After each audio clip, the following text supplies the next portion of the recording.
This is the GQ Coaches Show. Now, get ready to chop it up with your hosts, Coaches G and Q, for the real talk in sports. Hey, ladies and gentlemen, this is the GQ Coaches Show, none other than Coach Quick along with Coach Goins. And we are back in the studio. As you see, I'm in Virginia. Coach Quick is in the great state of North Carolina. So, Coach Quick, man, what's popping on tonight's agenda? Hey, you want to know what's popping, Coach G, man? I'm so excited. We have a very star-studded guest for our listeners tonight.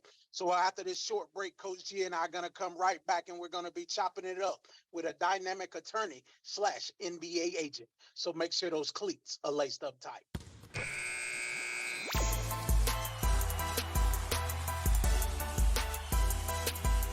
Hey, you know what? You're exactly right, Coach. And we're excited to give the fans the opportunity and our listeners to be able to sit back and say, man, who do y'all have on and what are y'all doing? You know what? I'm excited about this platform. And the reason why I'm excited about the platform, because my co-host, Coach Quick, he was pushing the envelope. He said, Coach G, man, we need to really go ahead and get on out of here. I said, so you know what? Well, let's make it happen, man. Let's make it happen. So that's what we did. But before the guest comes on, I want to go here. You know, what a great, college football is rocking and rolling, of course. You know, Colorado came up on the short end of the stick. But, you know, they're a play away. Carolina went into overtime. Shouldn't have went to overtime, but at least they got that dub against the Blue Devils. Of course, they took a couple of hits. Once they get that, it seems like when Carolina makes that move and they get ranked, first thing you know, they catch an L, but good bounce back. And what's your thoughts on the weekend in college football? I'll tell you what, it was a action-packed weekend of college football. As you said, my Tar Heels, they went to double overtime in order to beat Duke. Didn't need to go to double overtime, but as you said, it happened. Colorado, I agree with you. They're a couple of guys away from being a top 5 program in the country. Coach Prime is still coming. So all you naysayers out there, if you want to continue to go ahead and get off the bandwagon, then, hey, hit the road, because Coach Prime and his guys, they're going to be ready. So great weekend of college football action, great weekend of NFL action. Enjoy the whole weekend. Hey, you know what? Without a doubt.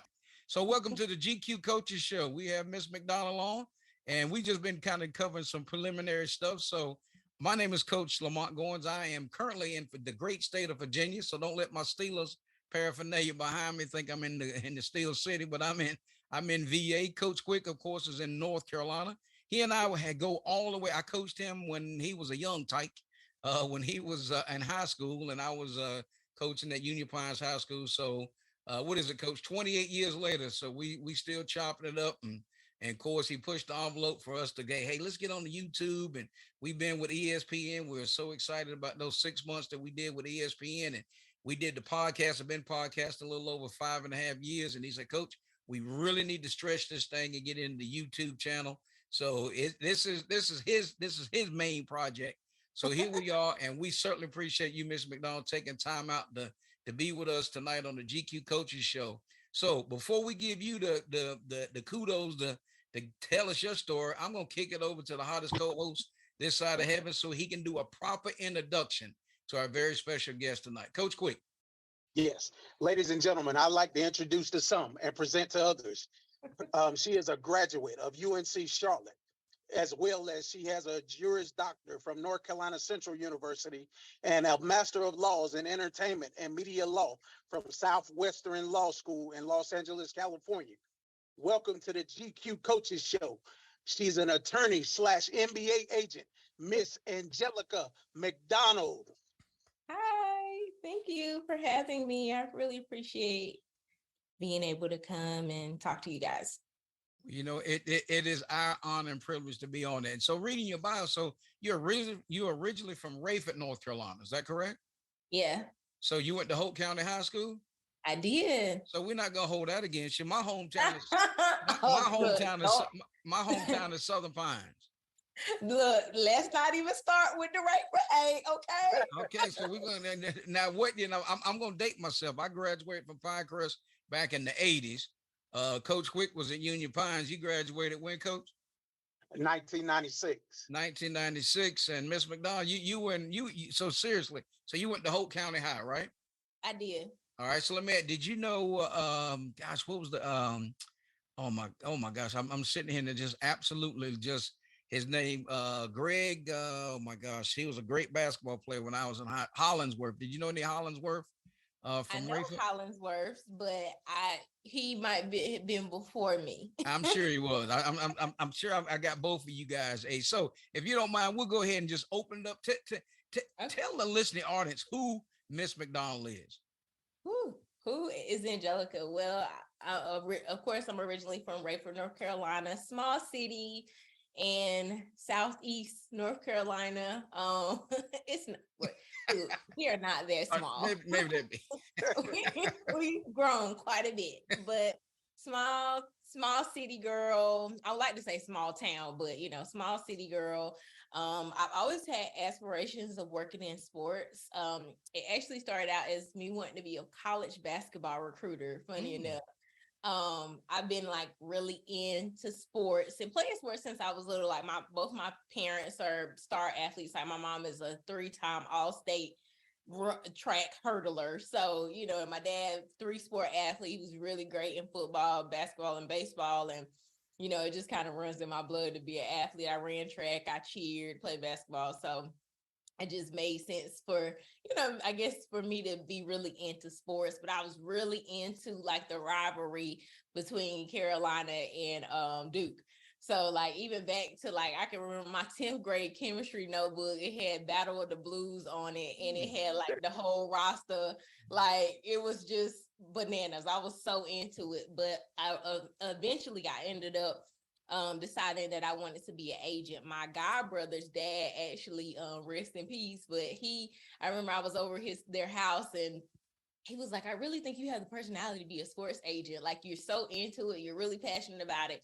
So ever since I was a freshman in college, I decided that I wanted to be a sports agent. So of course, that long journey of me, trying to achieve that, went to law school, got my LLM, which is my Master of Laws in Entertainment and Media Law.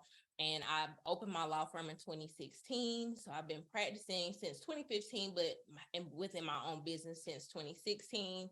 And I actually just got certified as an MBA or MBPA agent last year. So I've only had it for over a year. And actually haven't really been pursuing it. I've been really focusing on the NIL perspective, especially because with the MBA, like you get a good like 5 years to get your first client. So I knew that where I was at, I really wanted to focus on NIL. So I haven't really been pursuing the NBA agent thing just yet, especially because you need money to be an agent. So, I'm trying to really build up, my relationships and my connections and stuff. But yeah, that's how I've got to where I am. That's who I am, Angelica, sports liver through and through. All right. So Coach Quick, before you ask that first question, she talked about that notebook, but she never did Yeah, say which one of them blues would she would be wearing. Come on, look, I where don't know. Let me hold on. Let me hold on. Let me hold on to my mic here. Go. You can go ahead and tell us now. Come on. I'm Tar Heel born and bred. What is that? I mean, Yeah, Oh, okay. I didn't know if we were gonna have to like do a major edit piece and be like kind of cut and I'm paste Tar this Heel show born and together. bred. All right, so Coach Quick over there. Don't let that Wolfpack shirt he got on today. That was just in the rotation. But he's Carolina blue and blue. So with that, I'm gonna go ahead and kick it over to Coach Quick for that first question that's in the box. yes. Angelica, first question for you tonight. How do you process and select an NIL candidate? So honestly, one of the biggest things I look at when it comes to wanting to work with a student athlete for NIL is what are their interests and like what are their drive? Like what is their drive? Because they may have an established platform and it might be because they may have had like a viral moment, or they might just be like super popular on campus, or have a lot of they may just be really, really social and they just have a lot of followers. But what are their interests and how does that correlate to who they are as people? Because that's a big part about brand building, like really figuring out like what your content is going to be about. And them being clear on that helps me more because, it helps me when it comes to like figuring out what kind of deals they want to go after. But then also, them being able to work and their drive, because, if they don't really have what it takes to go after these deals, be consistent, posting consistently, tweaking, and then even taking feedback, I can't work with them. I even had an athlete that I've been working with since last year, and she was a freshman when I started working with her. So she's like super green, she wasn't really posting consistently, but she had hunger, and she was just like, I really want to do this. And we kind of got on her in the beginning, but as soon as she got some resources, because she at the time she had lost her phone, and she was just making all these excuses about why she couldn't create content. And we were getting on her like really bad. So she came back after Christmas, and she had a new iPhone, and we hadn't been able to tell her nothing since. Like, she did a whole 180, like, completely. And she's been able to grow her audience. She's been able to get some deals, some on her own, some through myself. So she really had the drive and the energy, and knew what she wanted. She knew what she wanted to post about. She was very, very well aware of who she was as a person. So that's what I'm looking for when it comes to NIL candidates. Somebody that really, knows where they're headed, knows who they are, because I find that a lot of athletes are still trying to figure out who they are, which is okay. They're young, but they don't really have a sense of who they are outside of sports. So really understanding that is going to be very, very helpful. What's up? It's Mike Vick, and you listen to the GQ Coaching Show. Hey, this is Pete Chilcutt, North Carolina Tar Heel and NBA champion. You're listening to the GQ Coaching Show. This is John Eisenberg, author of Rocket Men, the Black Quarterbacks Who Revolutionized Pro Football. And you are listening to the GQ Coaches Show, the real talk in sports. Hey, this is Chris Spatola, and you're listening to the GQ Coaches Show, the real talk in sports. Coach Goins, I'll kick it over to you. Well, you know what, Coach Quick, I got to quit. Man, we need an NIL deal. Yes, The sir. GQ Coaches Show, right? I mean, like, we ain't balling no more. I mean, they need to come up with a category of guys, from days gone by. Technically, y'all could have an NIL deal. A lot of people think that NIL is, just for celebrities. We all have NIL. We all have name, image, and likeness rights. So if like somebody started using your name, your photo, whatever on a t-shirt and started selling it, technically, and they did it without your permission, technically they would be violating your name, image, and likeness rights, your right of publicity. So, we all have that ability, but of course, just in the last 2 years, where college athletes and high school athletes have been able to regain that ability, that right to monetize it, when normal, regular, everyday people, that's where the influencer, industry came from. That's really NIL, like them using their name, image, and likeness to promote a product of somebody else. So it's not like really a new thing at all. So you definitely, if you have a big enough platform, you can definitely, get an NIL deal. But it wouldn't be called NIL deal. It'd be called like more of an influencer deal. Yeah. So who them two grown men out there trying to get an NIL deal? All right, Coach, man, I see. Since she a Carolina fan, man, I'm gonna let you ask this next question, Coach Quick, like you sitting in the Dean Dome. Go ahead, brother. Yes, sir. Hey, if it's okay with you both, I'm gonna skip around to a question. Yes, sir. Yes, another sir. question on my list. All right. Angelica, what are your thoughts on the North Carolina government attempting to block high school athletes in North Carolina from gaining profit on their name, image, and likeness? So it doesn't really make sense to me. And the reason why I say this is because they were gunning so hard to get this done last year, actually, and the vote came down and it didn't pass. So before it actually, was put in the works and, put up before the legislators to vote on it, there had been like a rumbling that this was going to go down anyway.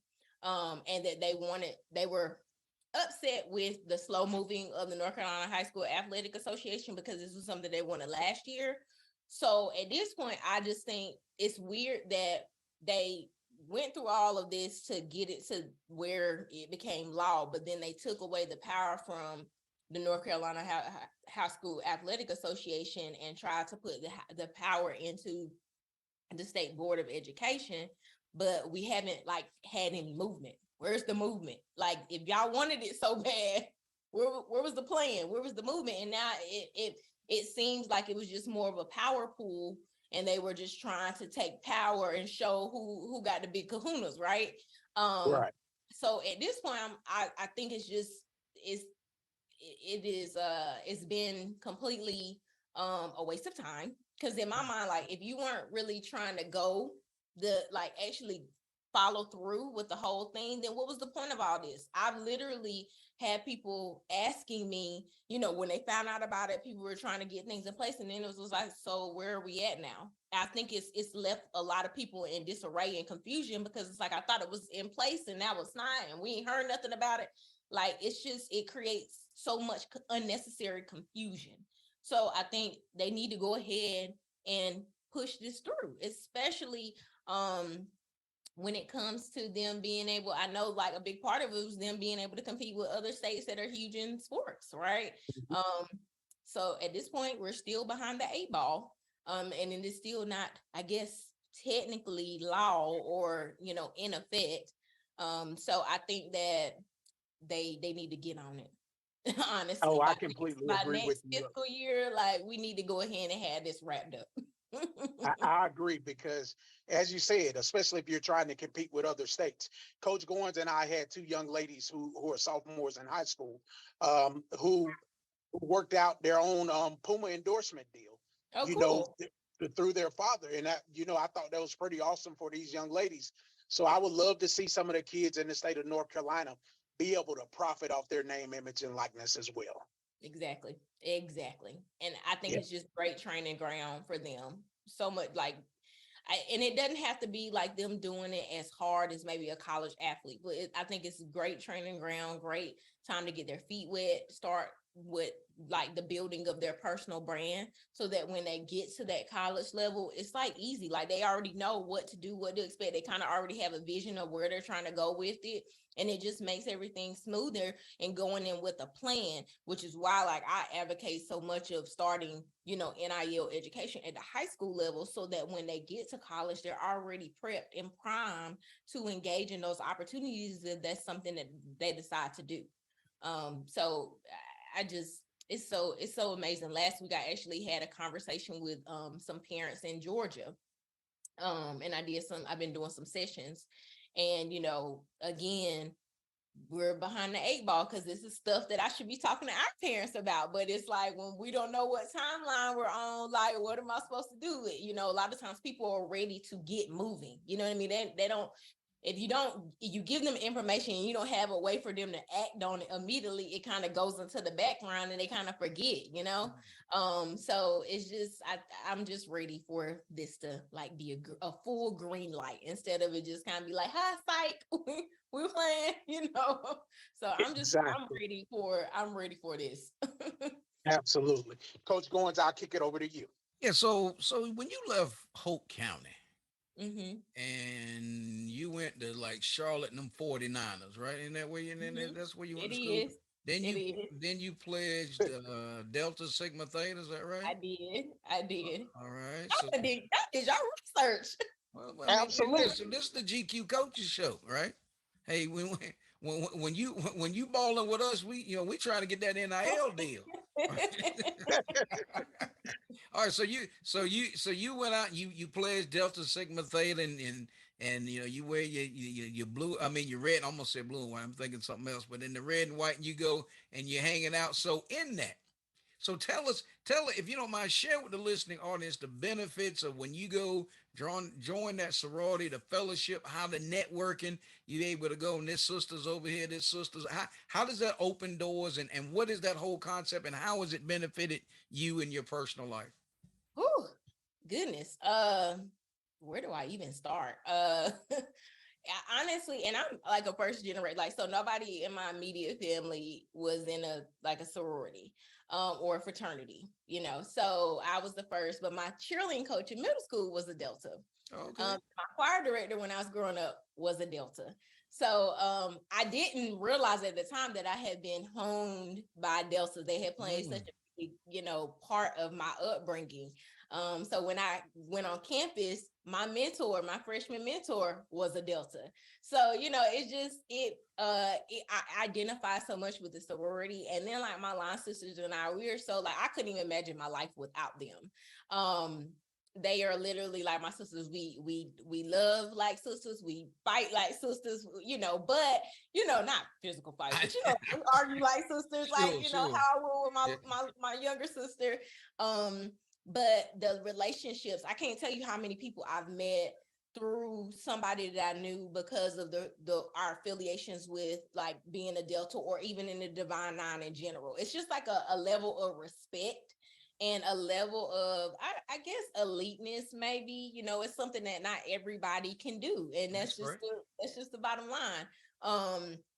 But really like being able, a lot of people that I've been influenced by were Deltas. Even to the point where like my study group when I was in law school, we were all Deltas. Like, and we sat on the front row in our class. Like, people were scared of us. They used to call us the herd. Oh Lord. They used to be so scared of us because we were like, they knew we were about our business and you weren't gonna play with none of us. Like, you play with one of them, you better be ready. But, I think that it's just been the bond, the connections that you can. I mean, I can call up a soror and they're like, let me get on it. What do you need? They're always so, supportive of anything that I do. I can't imagine my life without it. Even when I ran for homecoming queen, which I won when I was at UNC Charlotte, one of our founding members, she actually was a federal judge in Colorado. And I never met her. I had never met her, but when she found out that I was running and I was like one of the first, I don't know. It had been a very long time since somebody a Black had won and somebody that was a Delta had won. And I actually, whenever I won, I actually started like a cycle. I want to say it was about a 5-year period where every year for homecoming queen, it was a Delta at the school that won. But she sent me money for fundraising. I had never met her, but because I was fundraising for this particular cause and she was really supportive of me winning homecoming, she had never met me, but she was just like, here's a check. What do you need? So that's honestly been life in a sorority. And I'm so appreciative of it. And it's something I don't take for granted. It's something I wear my letters proudly. I make sure I'm going out and I am representing the sorority to the best of my ability. I love, like, it's not something I hide. I actually hide more than I'm a lawyer than I'm a Delta. A lot of people be like, are you a Delta? Like, I don't know what it is, but people like automatically assume I'm a Delta. But, I don't know. We always say like we're everybody's favorite sorority. Oh, Like, really? Okay. All right. Cool. yes. So she'll know what this means right here, Coach. I do. Right? She was on the campus of North Carolina Central University. Actually, I had two cousins that played as Delta at North Carolina Central. One's an attorney in Asheville, and one's a dean at Norfolk State University. So they've been running hard. I mean, they're older than I am, and if they hear me tell them that, they probably like unplug that. But they've been around. They've been in the Delta game a long, long time. So if you ever run across a Delta and the last name is Goins, you just like, Lamont Goins. They be like, oh my God, yeah, I know that dude. Coach Quick, man, what you got on? I see that pen in that paper, so I know you got one queued up. What you got? Yes, sir. Here's where I want to go, Angelica.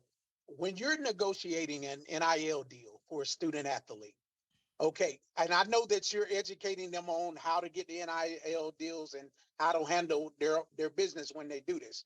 But here's where I want to go. Say you have a kid who inks a deal with Nike for $500,000 or $1 million. Are you educating these kids on how to manage that type of money and be able to handle other situations and people coming at them because they know that they got this type of money? So I wouldn't say that I'm educating them as far as like the money is concerned. Now, granted, I'm a business law attorney, and I have my own business. So I always share like the information and knowledge that I've gained over being a business owner for the last 10 years. But I definitely leave that to the professionals. I always say, look, you need to talk to a CPA because that's who I lean on, my CPA. You know what I mean? But I'm also making sure they understand like when it's the best time to like create a business entity. If you're getting that type of money, you definitely need to be a business entity. And you know how they can try to take advantage as far as from a tax perspective is concerned. And then also I think outside of even like the finances, having access to that type of money, what comes with having access to that type of money. Like you said, people will come out of woodwork and want to do this, want to do that, want to attach them to maybe things that doesn't align with who they are as people just because they know their mama or, you know, like it's just so making sure that I'm providing that strong foundation of guidance and mentorship and knowledge and information because technically like they're still very young and I can't imagine having access to that type of money and being by myself when it comes to making the decisions or expecting somebody to get or expecting people like me to be expected to know what to do. Like when I was 21 in college, I can't necessarily say that I knew what to do with, you know, my little refund check. So, you know, I think that it's really important for any athlete is really trying to do NIL deals, whether it's like a larger scale or a smaller scale, to have the right people around them and have the right team and people that are supporting them and have that best interest at heart, because I feel like a lot of people are very opportunistic. I mean, and there's nothing wrong with because this is my job, so of course I need to get paid for doing my job, right? For my knowledge. But it comes from a genuine place. Like I want to see these athletes, these kids win. Exactly. And I'm trying to keep this going, not do something that stops them from being able to move forward in their goals because I then try to screw them over and, you know, it takes a hit to their confidence and just makes them not want to do it anymore. You know what I mean? I'm not trying to be the reason why they stop moving forward because NIL really can be just that thing that takes them to the next level as far as brand building is concerned and how they transition outside of, you know, when they do graduate and go off, you know, to enter their career, whether it's professional or just, you know, everyday career. It can create so many different opportunities and open so many doors. So having the right team around you to be able to help you manage those opportunities. And I don't mean like manage doing them, but really keeping the right mindset, keeping the right energy, really being able to see the snakes and you know, people that are really not for you, being able to spot them and say, no, they are not it. You know what I mean? So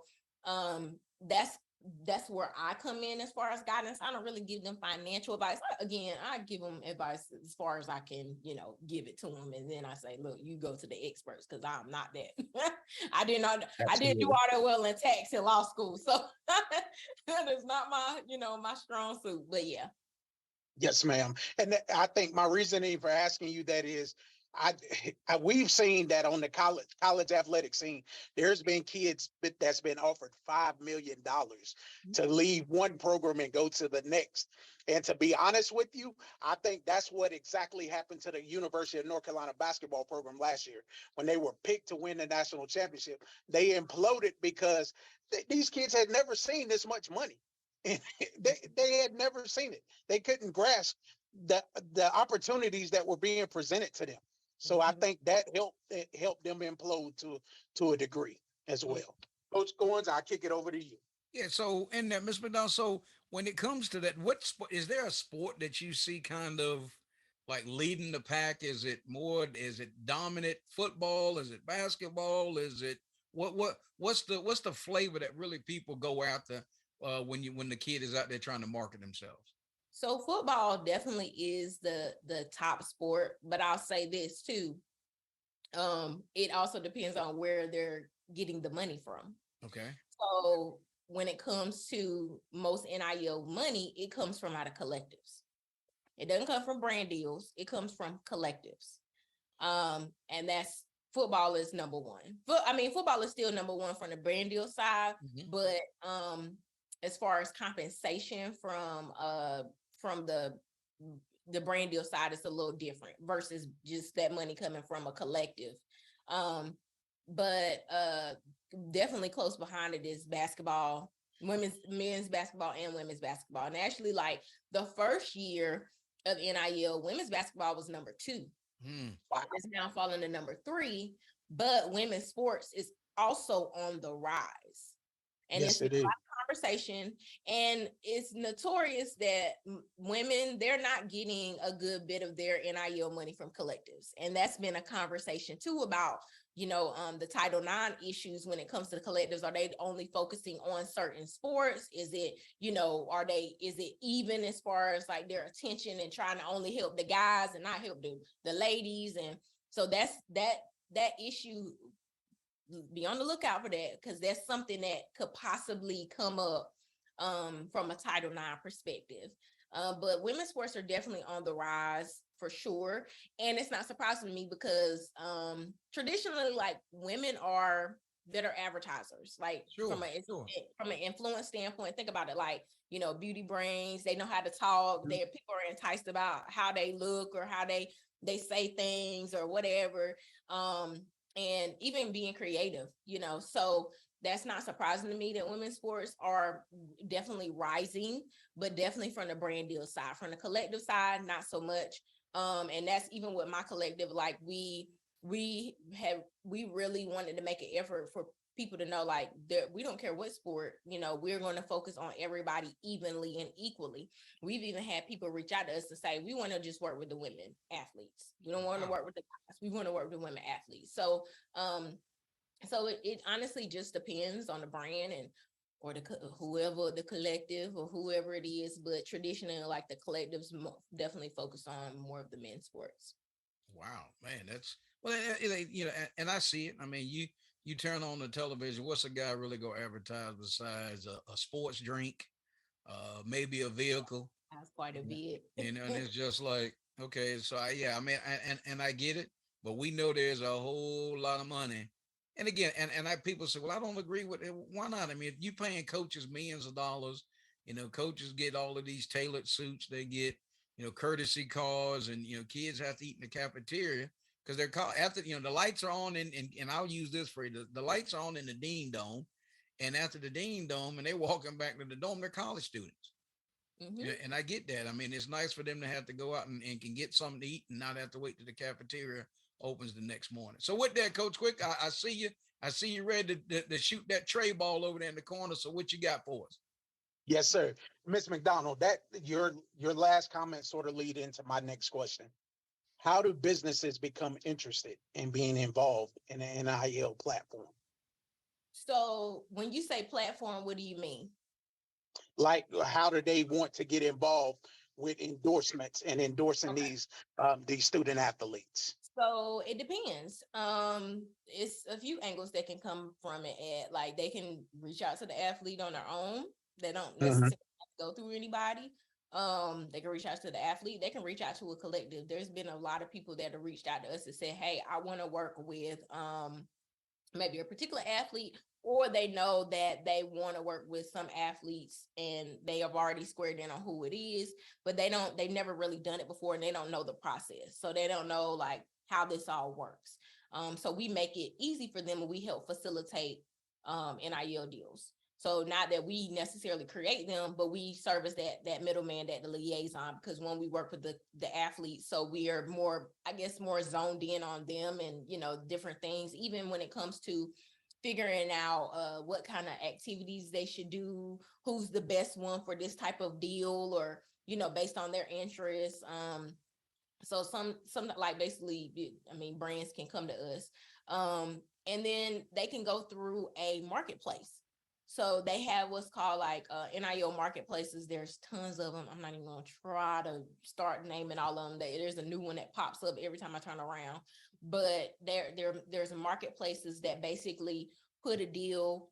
It's kind of like I won't say like a job posting, but it's like a posting where they post the deal, and they how many people that they want for the deal, or how many of the deals are available. And they get to figure, like, a athlete can see it from their end and say, I want to, hey, and it's not, I don't even know if they interview for it, but they say, hey, I'm down, and the person accepts. They do the deal. They, upload based on what they're asking for them to do. So say, for instance, they want them to post on social media. So they give them a rundown of things they're supposed to do. And more than likely, there's some way for them to be able to upload, the athlete to be able to upload that they've completed the task. And then normally it's the exchange of funds. So there's a few different ways to go about doing it. But I think the biggest thing when it comes from a brand perspective is for them, because when brands come to us, they literally like, and it's more of small businesses, but some of the bigger ones too. They don't really have any idea of what they want to do or what's the goal of the deal. They just know they want to do one. And this is like, so what do you get out of it? What's the purpose? Are you trying to get brand awareness? Are you trying to convert? What are you trying to do? What's the purpose? You trying to get more sales? You may want to get more more eyes as far as like, you might like Black Friday is coming. Maybe you want people to know that you having a Black Friday sale. It could be a plethora of things, but you got to have a goal. And a lot of them may not have a goal, and they also don't necessarily have a cohesive brand and social presence. That it makes it easy for the athlete to promote. Because if you're not active on social media and you want this athlete to post on social media about your business, unless your website is bomb, more than likely they press on, your handle, they're going to go to a social media page that has 5 posts. What is this? You know what I mean? Right. So, but it might be a case where they post on social media saying, hey, go to this location because I got, a massage here, and it was, after my game, and it was life-changing, and use my coupon code to get 10% off at this location. So, it's not feeding people to increase their social media following or to get online sales. It might be something in person. But I think it's important for brands to understand, like, what do I plan on achieving out of this? What do I want them to do? Like, what best serve me? Because just posting on social media may not be the thing that you're looking for. It might be that you want them to do an appearance. You might be opening up a new business and you want some more eyes to this physical location. So you're using the athlete to appear and say, hey, such and such will be here. Come check them out. They'll be signing autographs. I've seen it where athletes have the signature food items or new, like a menu item on there, and, this, that, and the third. And it's something to, keep people excited and, coming to their establishment, something new. So it's a lot of different things that brands can do. They just need to know what they want to do and what they're trying to achieve for it, and make it easier for the athletes. Because a lot of times, sometimes the athletes know what, like, they may have a brand that they want to reach out to and have a vision, but sometimes, like, when you don't know the brand's goals and what they're trying to achieve, it's hard to translate that, and it makes it a little more difficult to figure it out. So in that brainstorming, we help brainstorm and say, okay, have you thought about this? So we're asking those questions when people reach out to us. So what are you trying to achieve? What do you want to do? Right. Okay, well, this is the best person for the deal, or this is what we think you should do. So, some people, like, they come to us and we have to give them a little bit of branding, marketing advice. And that comes in handy because I have a marketing degree, so it's okay. I'm always thinking about marketing anyway. So absolutely. Yeah. So do you find that some brands in particular, they're looking for more of the star athlete or just athletes in general? I think it depends on the level or the audience. Of course, people think, oh, I want the star athlete, but you got star athlete money. Because more than likely they have a huge audience. Now, also, just because they have a huge audience does not mean they have engaged followers. Right. So, a lot of times people, again, I always give the example of this girl. She had 1 million followers and launched a t-shirts or something, and she sold like 20 t-shirts out of 1 million followers. And she could not figure out, like, when, I only sold 2. Like, nobody was checking for them t-shirts. Like, that's not a part of, like, what people want. They're coming to you for. Right. So I think it to me, the best athlete to advertise or to promote a brand is the one that fits into their brand strategy. And also who has engaged followers, because again, they may have 4,000 followers and they have a great engagement rate. That's more beneficial than 60,000 followers and they have like a 1% engagement rate, or like the super, super low engagement rate. one is going to serve better. And just because you're shelling out more money for a star athlete does not mean you're going to get the result that you really desire. Absolutely. I tell you what, you've educated me quite a bit on name, image, and likeness tonight. So I certainly appreciate it. Hey, this is Coach Mike Apple, head men's basketball coach and athletic director of Sand Hills Community College, and you're listening to the GQ Coaches Show, the real talk in sports. This is Matt Doherty, and you're listening to the GQ Coaches Show.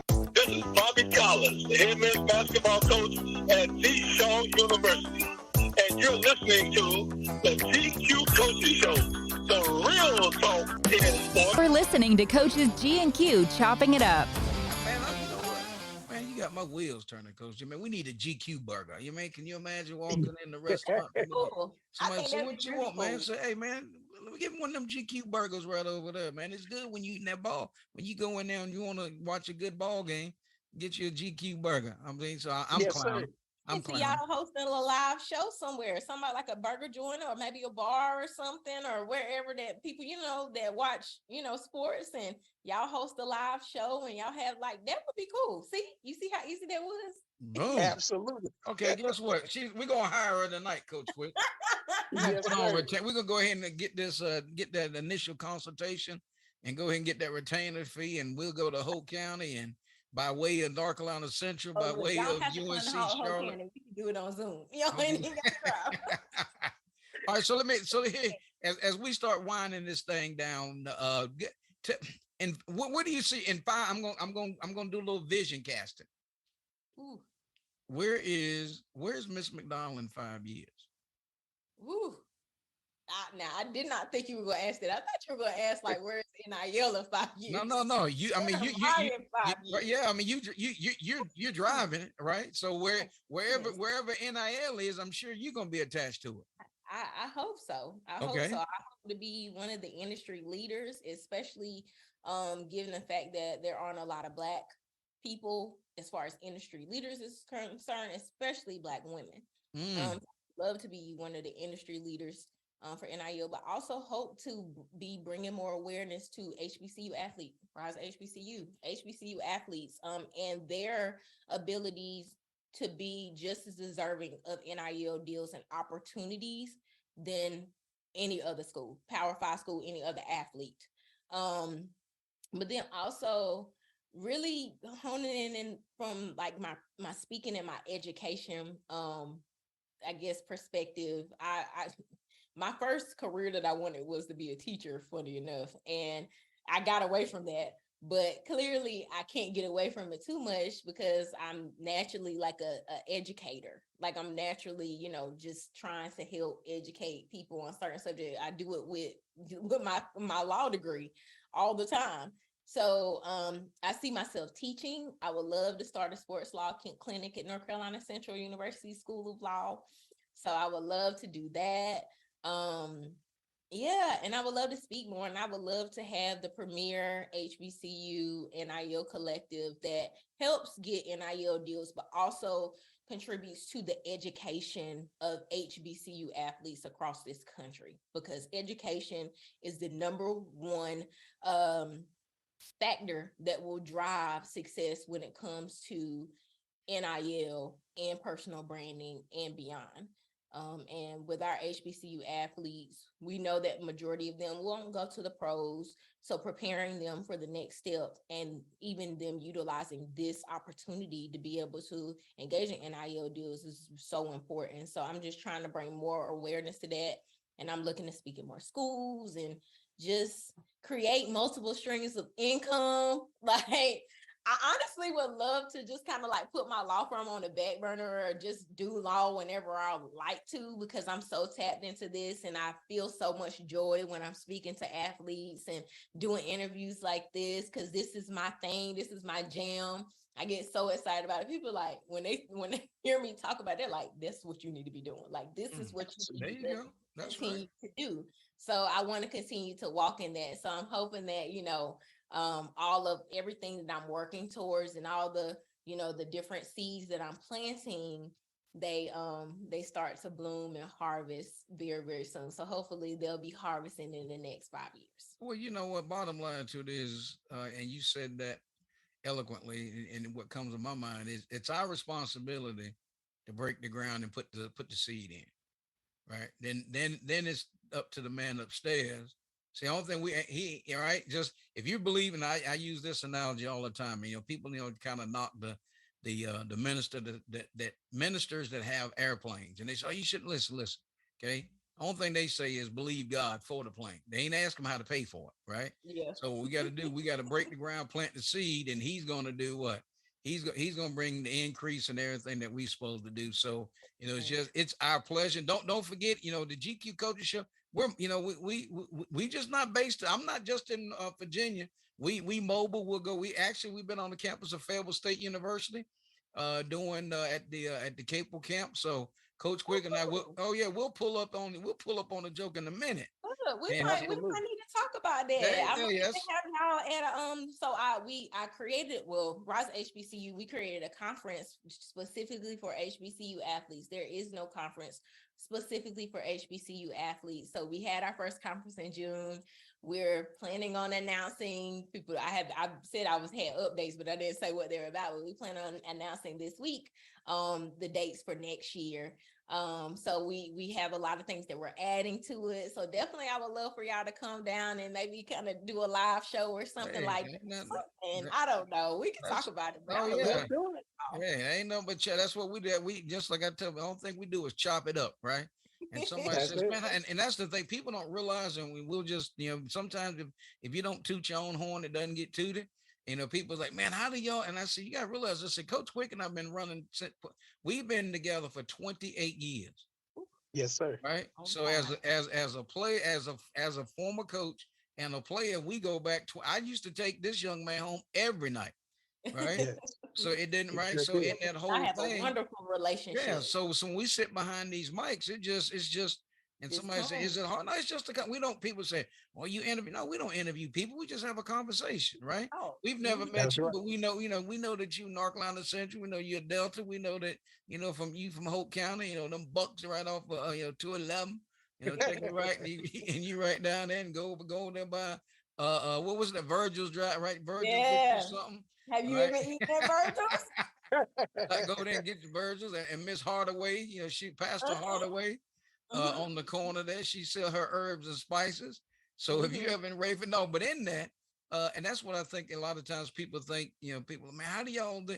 Well, we just lean on the relationships. We just lean. I just like, Coach Quick, I had to give him all the honor and credit. He's on the grind all the time, getting, guests like of your caliber to be able to come on the show. And now I'm let you in a little secret. Our basketball ties run really, really deep, right?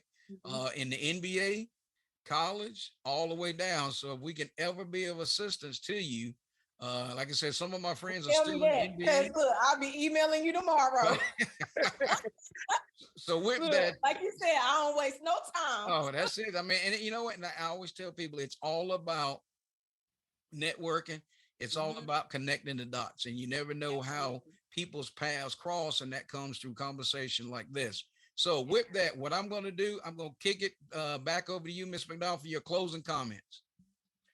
I just thank y'all. This was a great conversation. Sometimes when I talk about NIL, it's just so structured. You know what I mean? It's not like something I can let my hair down. But I really enjoyed this conversation. I appreciate y'all reaching out to me. And I always, even though this is, again, like something I'm super passionate about, like I still feel so honored and appreciative when people reach out to me to share my story and share the information that I have. I don't take it lightly and I don't take it for granted, because I mean, some people they talk and nobody really pays attention. So the fact that people actually pay attention to me and listen to me, it just shows me that I'm continuing, like I'm walking in the right direction. So thank y'all for having me. I really appreciate it.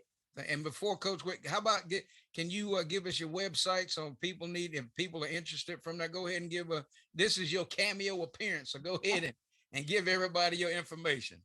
So follow me on social media. All my handles are I am _Angelica, ANGELICAESQ.